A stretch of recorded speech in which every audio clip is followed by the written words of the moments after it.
يا صباح السعادة على عيونكم وعيون حبايبي كلهم واخواتي اللي دايما فاتحين نفسي والله العظيم بجد. اهم حاجه ما تنسوش تصلوا على النبي علشان خاطر نبدا الفيديو بتاعنا كده زي ما اتعودنا يا حبايبي. الصلاه على النبي مهمه قوي والله العظيم بجد، بتريح النفوس كده. حاجه حلوه قوي يعني لما تقعدي تصلي على النبي كتير وتقعدي تقولي ما شاء الله كتير، دي حاجه بجد حاجه عظيمه جدا. هتريحك انت حتى نفسيا. طبعا هنا بدات ان انا اعمل سندوتشات للولاد عشان خاطر رايحين المدرسه وكده. انا عايزه اقول لكم المدرسه عندنا يعني انا بالنسبه لاولادي بيروحوا مسائي، يعني فتره مسائيه لان المدرسه بتاعتهم مهدوده وكده لسه ما اتعملتش، فبيضطروا ان هم يروحوا فتره مسائيه. طبعا بجهز فطار عادي جدا زي اي ام في الدنيا كلها بتجهز فطار تفطر اولادها وكده. يعني بفطرهم فطار كويس الحمد لله برضو. وبعد كده ايه بعمل لهم سندوتشات ياخدوها معاهم المدرسه. لا بجيب بقى فواكه ولا بجيب الكلام ده كله لانك جبت ياما فواكه اللي هي اللانش بوكس اللي هو الدورين دون. السنه اللي فاتت وبدات ان انا احط بقى عنب مش عارفه بلح الكلام ده كله.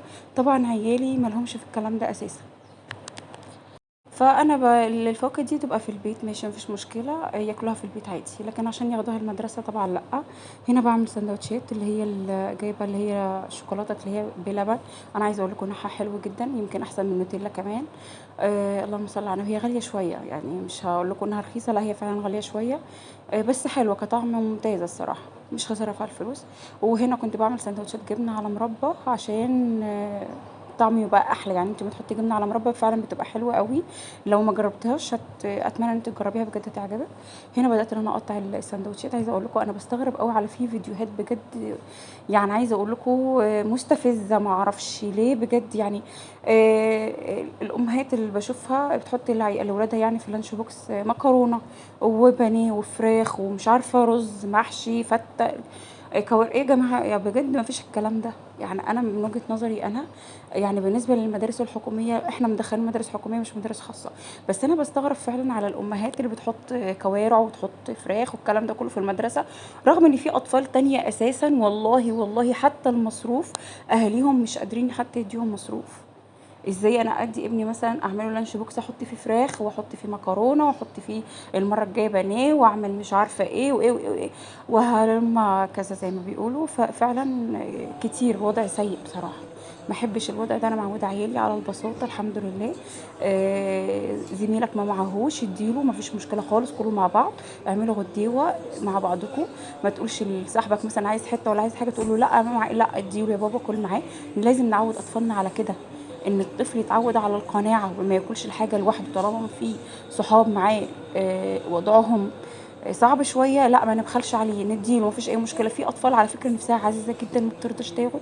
بس انا عايزه اقول لكم لازم تعودي طفلك على الحته دي على النقطه دي، ان ابنك لو معاه حاجه كويسه ما يستخسرش في زميله، لا يديله والله العظيم بكلمكم جد يا جماعه. فدي حاجه مهمه ونقطه مهمه لازم نعلمها لاطفالنا. هنا كنت جهزت الشنط لاولادي ومشي الحمد لله على المدرسه. كانت الساعه 11 بالظبط او 11 وربع، يعني تقريبا ما بوصلش في الساعه والله، بس هم المفروض بيوصلوا المدرسه الساعه 11 ونص. ففي توك توك يعني بيجي ياخدهم وكده. احنا لا باص ولا الكلام ده كله، احنا بنقول لكم مدارس حكوميه يعني البساطه كلها من الاخر. هنا بدات ان انا اخش المطبخ اغسل مواعيني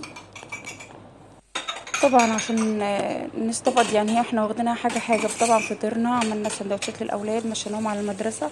طبعا مش هنفضل نايمين على الكنبه نتفرج على التلفزيون، انا عايزه اقول لكم كده ما ينفعش. تنشطي كده وقومي، بلاش ما تكسليش يعني بلاش ارجوكي يعني بلاش الكسل ده. لازم نروق المطبخ بحيث ان احنا لما نيجي نقعد رايقين يا ولاد، واهم حاجه ترويق المطبخ الصراحه يعني. انا هنا بدات اغسل المواعين، وانا عايزه اقول لكم انا بغسل الكوبايات بسلك ما بجيبش سبونج خالص، ما بستريحش في غسيله ما اعرفش ليه. بحس ان هو كده ما بينضفش كده هو في ناس عموما بتجيبه وبتحبه وبتفضله عن السلك كمان، بس انا ما بحبوش يا ولاد عشان محدش ينتقدني في الفيديو. انا بحب السلكه تكون نظيفه، اول قطعه كده اجيبها احطها في قلب الصابون اغسل بيها الكوبايات تمام. ما بحبش اغسل الكوبايات بتاعه الشاي بالذات بالسلكه اللي انا مستخدماها للاطباق. يعني انا الاطباق دي اخر حاجه اغسلها بالسلكه مفيش اي مشكله خالص، بس اهم حاجه عندي الكنك اللي هو بتاع القهوه والكلام ده كله. والكوبايات لازم بسلكه نظيفه، والصابون لازم يكون نظيف في الاول خالص برده. ما بستعملش الصابون البايت ولا بستعمل السلكه اللي هي قبلها بيوم، استحاله استحاله. حتى لو انتي حطاها كده في ميه وتقولي لا ابدا لازم استخدم سلكه نظيفه تمام. لازم نكون نضاف كده ومقفلطشين كده واحنا واقفين يا اخواتي. صليتوا على النبي بقى وكده ولا لسه؟ صلوا على النبي وحطوا لي لايك حلو كده واكتبوا لي كومنت ظريف يا ولاد، ظريف زيكم كده. هنا بدات ان انا اغسل الاطباق بتاعتنا كده زي الفل كده عشان تبقى فله شمعه منوره، عشان نروق المطبخ وهنروق اوضه الولاد كده، هنروقها ترويقه كده بسيطه وسريعه يعني. ما تزهقوش مني علشان خاطر ان احنا هنرغي كتير في الفيديو، احنا بنرغي شويه مفيش مشكله، بس انا ببقى مبسوطه جدا وانا بعمل لكم الفيديو، بحس كده بالحماس والنشاط والله العظيم. في اليوم اللي انا هصور فيه بحس ان في طاقه ايجابيه ان انا هعمل حاجه، غير اليوم اللي انا هبقى مثلا هقوم اجهز فيه فطار ونفطر والكلام ده كله، بعد كده ايه اجي اقعد يعني اخلص اللي ورايا كده واقعد. لا ما بحبش اليوم دوت، بحس ان هو بيعدي كده بصعوبه، اليوم بيبقى تقيل كده مفيش حركه زياده. لكن لما احب ان انا اصور الفيديو احب في حاجه كده ايه يعني، في نشاط يعني، في حيويه كده في قلب الفيديو والله. فالحمد لله والله بجد الحمد لله. وعلى فكرة برضو يا ولاد انا والله ما بحبش انتقد حد او اتكلم على حد، بس بالنسبة لللانش بوكس اللي احنا شايفينه اليومين دول، بالنسبة للفيديوهات ما اعرفش يعني هو هل هو فيديو انت بتصوريه ولا هو فعلا انت بتدي ابنك كده. بس دايما راعوا ان فعلا في ناس مش لاقية، يعني دايما نبص للنقطة دي. بلاش الافواره قوي في موضوع اللانش بوكس ده كلمه، وانا مش هحب ان انا اتكلم في الموضوع ده تاني، وما احبش ان حد برضو ينتقدني في حاجه زي كده. احنا الحمد لله بنحب البساطه جدا، مش بمعنى انا حطيت شوكولاته لابني في الساندوتش او حطيت بقى مربى وجبنه والكلام، طب ما انتي بتحطي، لا احنا الموضوع بسيط قوي قوي فوق ما تتخيلوا والله. يعني لو اقل من كده لازم اخلي ابني يرضى بحاجه زي كده. خلاص يا حبايبي، خلاص احنا دلوقتي خلصنا الحمد لله غسيل المواعين، دخلنا في غسيل البوتاجاز. انا بحب اغسل البوتاجاز يوماتي كده، يوماتي ممكن مرتين ثلاثه في اليوم، المهم ان هو يبقى نظيف خلاص.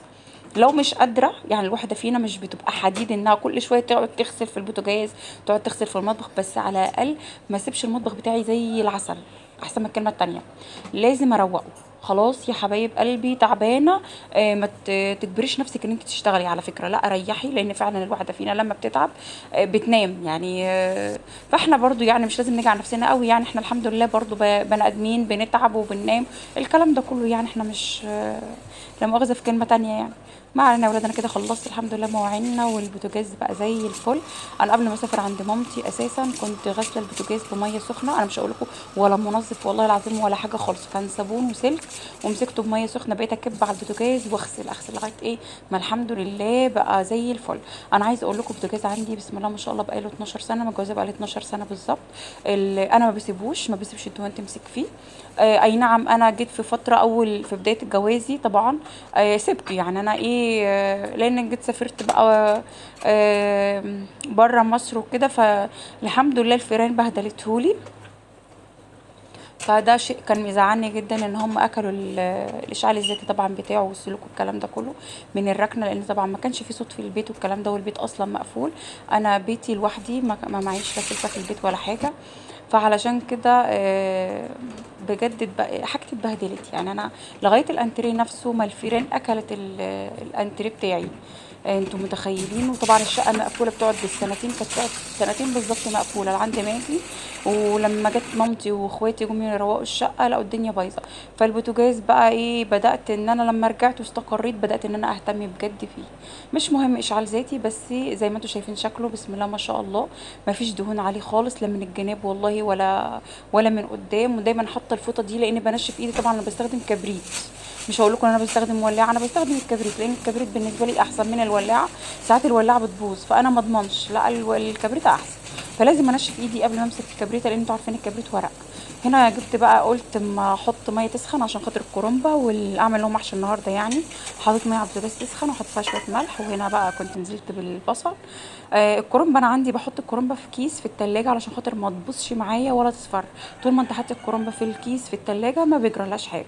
دخلت على اوضه الولاد قلت اما اروقها برضو وانا واقفه. على فكره انا ما بحبش اشتغل شغلانه واحده بس، يعني مش بمعنى ان انا هطبخ لا او هغسل مواعين لا، يبقى هي حاجه واحده مستحيل. لازم اكون بطبخ والله والله اطبخ، وتلاقوني بلف كده في الشقه، اوضه عايزه تتروق، اوضه يعني اروق السرير وارجع ابص على البوتاجاز، اروح اكنس وارجع ابص تاني على البوتاجاز. هو ده كده وضعي يعني. مش من النوع اللي هو بقى انا بطبخ النهارده مش قادره اروق، لا والله والله يمكن اليوم اللي بطبخ فيه هو اكتر يوم بروق في البيت، ما اعرفش ليه سبحان الله. اقعد ابرم كده في البيت، اي حاجه متبهدله. وبعدين انا ولادي زي ما انتم ما شايفين الاوضه دايما ربنا يخليهم يا رب، هو اساسا يعني الاطفال بيحبوا البهدله. المخدات دايما يزقلوا بعض بيها، الاكياس دايما متخلعه، شرابات مترميه، كل حاجه زي ما شفتوا كده في الفيديو. ما بخبيش حاجه عنكم حاجه ولا بشيل حاجه، زي ما انتم ما شايفين على الطبيعه الحمد لله وروقتها. ورجعت برضو تاني المطبخ، يعني اخلص حاجه وارجع اشوف لو في حاجه عايزه تتروق، مش عارفه ايه الكلام ده كله، بحيث ان انا لما اخلص اكون خلصت كل حاجه مره واحده. يعني عندي الساعه 12، لما تيجي 12 واحده ابص الاقي طبيخي خلصان، شقتي متروقه، كل حاجه زي الفل. فالحمد لله ربنا يدينا ويديكم الصحه. هنا بقى حطيت الحله تسخن جدا على البوتاجاز عشان خاطر ان هشوح الزفر بتاعي. حطيت طبعا البطايه دي اديها صدمه كده على سخونه الحله. بصوا انا هقلبها تشوفوا اللطعه من تحت الصوت.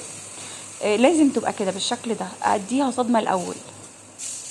انا بحب اشوح الطيور بتاعتي جدا، يعني ما بحبش اسلقها لان السليق مباشره بيعمل ريم. وحطيت برضو ميه تغلي عشان الميه السخنه مع الحاجه دي ما بتخليهاش تريم يا حبايب قلبي. والطماطم طبعا انا مصفيها كويس قوي بالمصفى وحطيتها عليها. برضو احط ملح، يعني البصل عاده انا مبهراه، يعني حط عليه كزبره ناشفه مطحونه وحط كمون وفلفل اسود. فانا بحط الملح ده اخر حاجه كده زي ما انتم ما شايفين على الطيور من فوق. هنا بقى حشيت الكرنب بتاعي وخلصته الحمد لله. الكرنب بقى، عروق الكرنب ده انا بحب اكله جدا، يعني انا بحب عشان ما كترش محشي، فيا دوبك كام صباع محشي والباقي عروق. فليه انا بحب انا العروق اللي هي المسويه بتاعت المحشي دي. وانا كده خلصت الفيديو، اشوفكم ان شاء الله في فيديو جديد، وما تنسوش تعملوا لايك.